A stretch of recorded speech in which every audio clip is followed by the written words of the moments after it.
Ərəbistan yarımadasında Səmud adlı bir tayfa var idi. Onlar Nuh peyğəmbərin oğlu Samın nəslindən olan Səmuddan törəyib atmışdılar.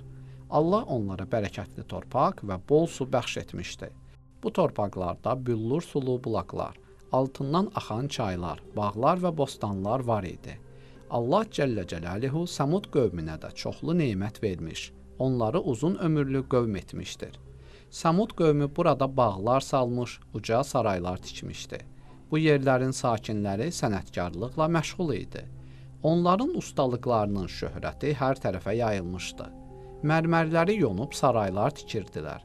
Daşların üzərində müxtəlif naxışlar oyurdular. Qayaları və daşları mum kimi əyirdilər.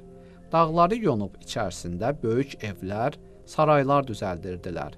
Onların şəhərinə gələnlər gördükləri mənzərəyə heyran olurdular. Səmud tayfasının insanları bu nemətlərə görə Allaha şükür etmək əvəzinə onu unutdular.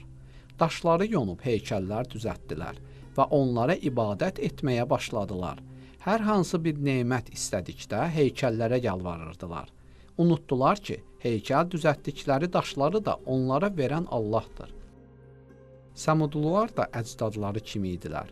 Ulu babaları Nuh və Ad tayfasının başına gələnləri bilirdilər, amma yenə də Allaha ibadət etmirdilər. Allah Səmud tayfasından olan bir nəfəri peyğəmbər seçdi. Onun adı Salih idi. Həzrəti Salih Səmud qövmünə peyğəmbər göndərildi. Valideynləri əsilli nəcabətli bir nəslə mənsub idi.